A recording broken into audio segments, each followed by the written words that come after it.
बिस्मिल्लाहिर्रहमानिर्रहीम। रब्बि इश्रह ली सदरी व यस्सिर ली अमरी वहलुल उक़दतम मिन लिसानी यफ़क़हू क़ौली। अस्सलामु अलैकुम व रहमतुल्लाहि व बरकातुहू। बच्चों, उम्मीद है आप सब लोग खैरियत से होंगे। पिछले लेसन्स में हम एवोगैड्रोस नंबर और मोल के कॉन्सेप्ट के बारे में स्टडी कर चुके हैं। आज हम स्टडी करेंगे केमिकल कैलकुलेशंस।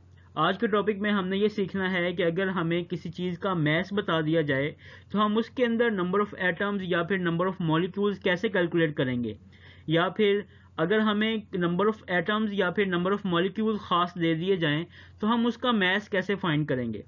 इसको हम कहते हैं chemical calculations. In chemical calculations, we calculate the number of moles and number of particles of a given mass of a substance और vice versa। यानी कि chemical calculation में या तो हम number of moles को find करते हैं या फिर number of particles को find करते हैं या फिर इसके उलट हम इसके mass को find करते हैं। These calculations are based on mole concept। ये calculation जो है वो mole पर base करती हैं। Let us have a few examples of these calculations। In calculations की हम कुछ examples देखते हैं। Calculating the number of moles and number of particles from known mass of a substance। यानी कि अगर हमें किसी चीज़ का मैस बता दिया गया है, उस मैस से हमने उसके नंबर ऑफ मोल्स फाइंड करने हैं और उसके साथ उसके अंदर नंबर ऑफ पार्टिकल्स से मुराद यानी कि या तो नंबर ऑफ एटम्स होंगे, नंबर ऑफ मॉलिक्यूल्स होंगे या फिर नंबर ऑफ आयंस होंगे, फार्मूला यूनिट्स होंगे। First calculate the number of moles from the given mass using equation. वो कह रहा है कि अगर आपको मैस दिया गया है तो सबसे पहले आपने क्या करना है कि हमने उससे नंबर ऑफ मोल्स फाइंड करने हैं। ठीक है, नंबर ऑफ मोल उसने आपसे पूछे हैं या नहीं पूछे, सबसे पहले आपने काम क्या करना है कि आपने उससे नंबर ऑफ मोल्स फाइंड कर लेने हैं। नंबर ऑफ मोल का फॉर्मूला क्या है? Number of mole is equal to known mass of the substance divided by molar mass of the substance. Known mass यानी कि वो मैस जो वो क्वेश्चन करने वाला आपको बता रहा है या न्यूमेरिकल के अंदर जो मैस दिया हुआ है, यानी कि 6 gram of carbon, 12 gram of water, इस तरह का कोई भी मैस जो क्वेश्चन में लिखा होगा उसको हम कहते हैं नॉन मैस। और मोलर मैस कैलकुलेट करने का तरीका हम पिछले टॉपिक्स में पढ़ चुके हैं कि हम उनके एटॉमिक मैसेज को जमा करते हैं तो हमें उसका मोलर मैस मिल जाता है ग्राम्स में। सबसे पहले नंबर ऑफ मोल फाइंड करते हैं और नंबर ऑफ मोल फाइंड करने के बाद हमने क्या करना होता है, then calculate the number of particles from the calculated number of moles with the help of following equation. वो कह रहे हैं कि इस इक्वेशन को यूज करते हुए हम नंबर ऑफ मोल्स की मदद से नंबर ऑफ पार्टिकल्स को फाइंड करते हैं। कैसे? Number of particle is equal to number of moles multiplied by Avogadro's number. यानी कि जो हमने नंबर ऑफ मोल फाइंड किए हैं उस नंबर ऑफ मोल्स को हम एवोगैड्रोस नंबर से जब मल्टीप्लाई करते हैं तो हमें उसके नंबर ऑफ पार्टिकल्स मिल जाते हैं। अब केमिकल कैलकुलेशंस की दो टाइप्स हो सकती हैं।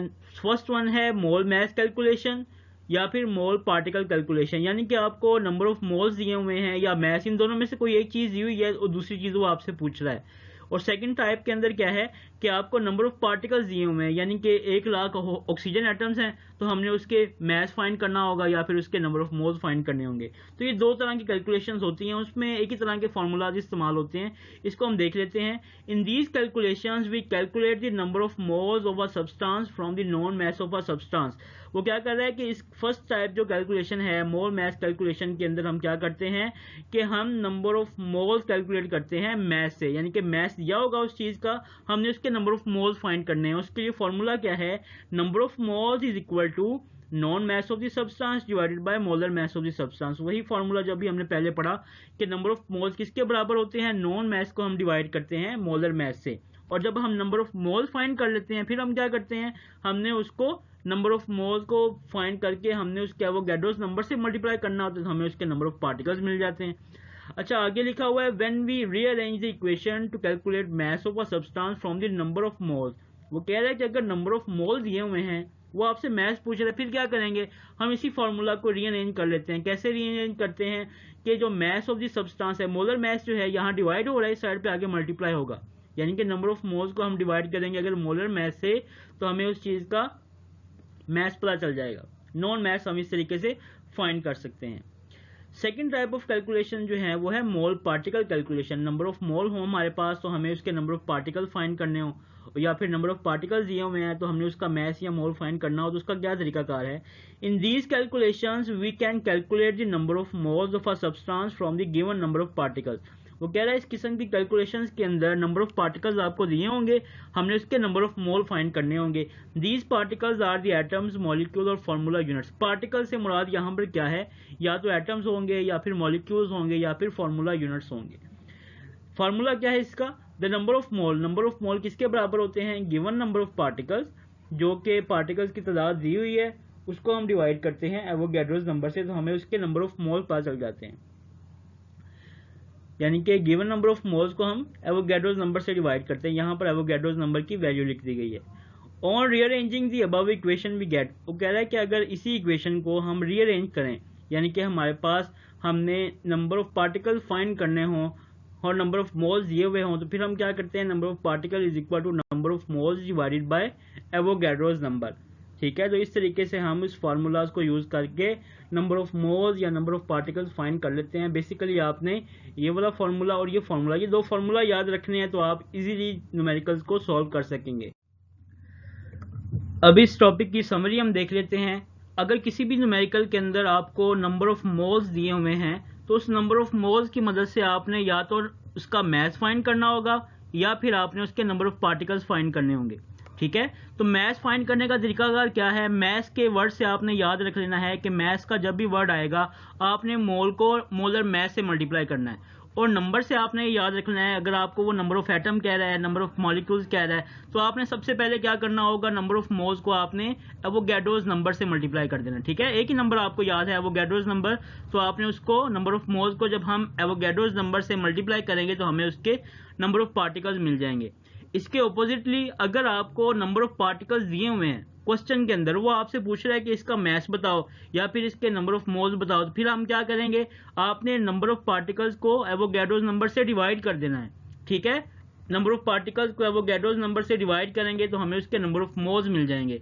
इसी तरह अगर क्वेश्चन के अंदर मैथ दिया हुआ है और हमें उसके नंबर ऑफ मोल्स नहीं पता और उसका नंबर ऑफ पार्टिकल्स नहीं पता, तो फिर हम क्या करेंगे, उस मैथ को हमने उसके मोलर मैथ से डिवाइड करना होता है।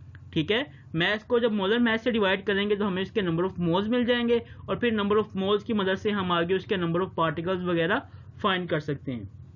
जब हम इस टॉपिक से रिलेटेड न्यूमेरिकल सॉल्व करेंगे तो आपको इन फार्मूलाज की मजीद अच्छे तरीके से समझ आ जाएगी। यहाँ पर लिखा हुआ है, remember never calculate the number of particles from mass of the substance और वाइस वर्सा। वो कह रहा है कि आपने नंबर ऑफ पार्टिकल्स जो हैं वो मैथ से डायरेक्टली आपने फाइंड नहीं करने, सबसे पहले आपने उसके अंदर नंबर ऑफ मोल्स जो हैं वो लाजमी फाइंड करने हैं।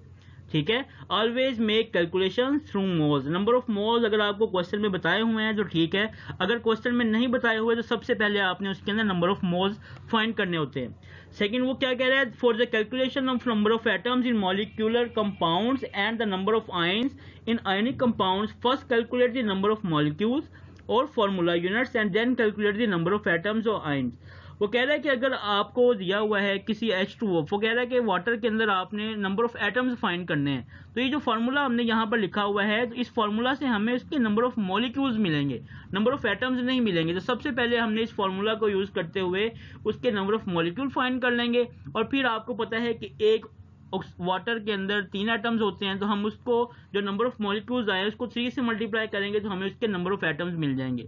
ठीक है, इससे रिलेटेड एग्जांपल सॉल्व करेंगे तो हमें इसकी मजीद अच्छे तरीके से समझ आ जाएगी। पेज 21 पर एग्जांपल है 1.6, calculate the number of moles, number of molecules and number of atoms present in 6 gram of water. वो कह रहा है कि हमारे पास 6 ग्राम पानी है, हमने इसके अंदर क्या करना है, सबसे पहले नंबर ऑफ मोल फाइंड करने हैं, फिर उसके अंदर नंबर ऑफ मॉलिक्यूल फाइंड करने हैं, फिर नंबर ऑफ एटम्स फाइंड करने हैं। तो हमने सबसे पहले क्या करना है, सॉल्यूशन के अंदर हम इसका डाटा लिख लेंगे।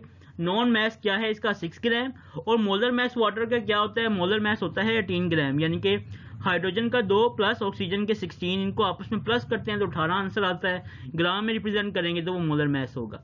हमने क्या करना है, सबसे पहले आपने किसी भी क्वेश्चन के अंदर नंबर ऑफ मोल फाइंड करने होते हैं। नंबर ऑफ मोल का फॉर्मूला क्या है हमारे पास, number of mole of water is equal to mass of substance divided by molar mass, यानी कि जो मास क्वेश्चन में दिया हुआ है उसको हम मोलर मास से डिवाइड करते हैं तो हमें उसके नंबर ऑफ मोल्स पता चल जाते हैं। तो हम क्या करेंगे, 6 को डिवाइड करेंगे 18 से, तो आंसर आएगा हमारे पास 0.33 मोल। तो ये हमारे पास नंबर ऑफ मोल आ गए, यानी कि 6 ग्राम पानी के अंदर 0.3 मोल्स होते हैं वाटर के। नेक्स्ट हमने क्या करना है, इससे नंबर ऑफ मॉलिक्यूल्स फाइंड करने हैं, क्योंकि वाटर एक मॉलिक्यूल होता है ना, मॉलिक्यूल की फॉर्म में एग्जिस्ट करता है।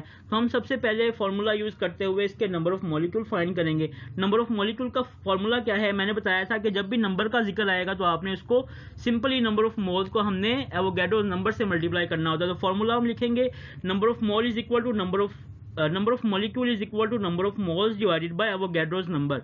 ठीक है, तो नंबर ऑफ मोल हमारे पास है 0.33, उसको हम एवोगैड्रोस नंबर से मल्टीप्लाई करेंगे तो हमारे पास उसके नंबर ऑफ मॉलिक्यूल्स आ जाएंगे। ठीक है, अब हमने क्या करना है, नंबर ऑफ एटम्स फाइंड करने हैं। तो आपको पता है कि एक वाटर मॉलिक्यूल के अंदर कितने एटम हैं, 2 हाइड्रोजन एटम है और 1 ऑक्सीजन एटम है, टोटल 3 एटम्स हैं। हम क्या करेंगे, ये जो नंबर ऑफ मॉलिक्यूल आए हैं ना, हमने इसको 3 से मल्टीप्लाई कर देना सिंपली। ठीक है, as we know that 1 molecule of water consist of 3 atoms, therefore 1 number of atoms क्या होंगे, हमने जो हमारे पास नंबर ऑफ मॉलिक्यूल्स आए हैं इसको 3 से मल्टीप्लाई करेंगे तो हमारे पास उसके आ जाएंगे नंबर ऑफ एटम्स। तो 5.94 मल्टीप्लाई बाय 10⁻23 क्या है, ये 6 ग्राम एटम के अंदर number of atoms, 6 gram water के अंदर नंबर ऑफ एटम्स की तादाद है। इस तरह हम इन फॉर्मूलाज को यूज करते हुए केमिकल कैलकुलेशंस करते हैं। आज का आपका होमवर्क ये है कि आपने एग्जाम्पल नंबर 1.5 और 1.7 को अपने होमवर्क रजिस्टर्स के ऊपर सॉल्व करना है। जज़ाकुमुल्लाहु खैरा। अस्सलामु अलैकुम वरहमतुल्लाहि वबरकातुहू।